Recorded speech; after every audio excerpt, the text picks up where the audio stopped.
Hi friends, എല്ലാവർക്കും സുഖമല്ലേ? നമുക്കിന്ന് ജയിലിൽ ഫുഡ് കഴിച്ചാലോ? ഓക്കെ. ജയിലിലെ ഫുഡ് എന്ന് പറയുമ്പോൾ നമ്മുടെ കലൂർ സ്റ്റേഡിയം ഇല്ലേ, അതിൻ്റെ ഓപ്പോസിറ്റ് ബസ് സ്റ്റോപ്പിൻ്റെ അവിടെ ഫ്രീഡം ഫുഡ് ഫാക്ടറി ഉണ്ട്. നമ്മുടെ ജയിലിലേക്ക് ഫുഡ് നല്ല വില കുറവിന് നമുക്ക് കിട്ടും കേട്ടോ.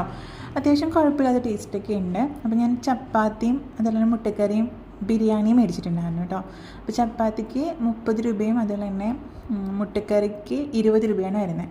പിന്നെ വെജിറ്റബിൾ കറി ഉണ്ട്, മുട്ടക്കറി ഉണ്ട്, അങ്ങനെയായിരുന്നു കേട്ടോ. അപ്പോൾ അത് മേടിച്ച് കഴിച്ചിട്ടുണ്ടായിരുന്നു. അത്യാവശ്യം കുഴപ്പമില്ല കേട്ടോ, കഴിക്കാം. പിന്നെ ചപ്പാത്തിയിലൊന്നും അധികം ഓയിലോ കാര്യങ്ങളൊന്നും ഇല്ല, അപ്പോൾ നമ്മുടെ ഹെൽത്തിനും നല്ലതാണ്. പിന്നെ ബിരിയാണി മേടിച്ചിട്ടുണ്ടായിരുന്നു, ചിക്കൻ ബിരിയാണി മേടിച്ചിട്ടുണ്ടായിരുന്നേ. അപ്പോൾ അത് ഒരു പീസ് ഉണ്ടായിരുന്നു. അത്യാവശ്യം കഴിക്കാൻ കുഴപ്പമില്ല, വയറൊക്കെന്ന് അറിയുന്നുണ്ടായിരുന്നു കേട്ടോ. ടേസ്റ്റും ഉണ്ട്, കുഴപ്പമില്ല. അപ്പോൾ നിങ്ങളിത് കഴിച്ചിട്ടുണ്ടെങ്കിൽ ഒന്ന് പറയണം, എങ്ങനെ ടേസ്റ്റ് ഉണ്ടെന്നൊക്കെ പറയണം കേട്ടോ. അപ്പോൾ നമ്മുടെ കലൂർ സ്റ്റേഡിയത്തിൻ്റെ അവിടെ ഉണ്ട്, കഴിക്കാത്തൊരു പോയിട്ട് അവിടെ നിന്ന് മേടിക്കാം കേട്ടോ. ഓക്കെ, അപ്പം ഇത്രയേ ഉള്ളൂ. വീഡിയോ ഇഷ്ടപ്പെട്ടെങ്കിൽ ഒന്ന് സബ്സ്ക്രൈബ് ചെയ്തേക്കുക, ലൈക്ക് ചെയ്തേക്കുക, ഷെയർ ചെയ്തേക്കുക. അപ്പോൾ നമുക്ക് പുതിയൊരു വീഡിയോ ആയിട്ട് നമുക്ക് വീണ്ടും കാണാം കേട്ടോ. Okay, by.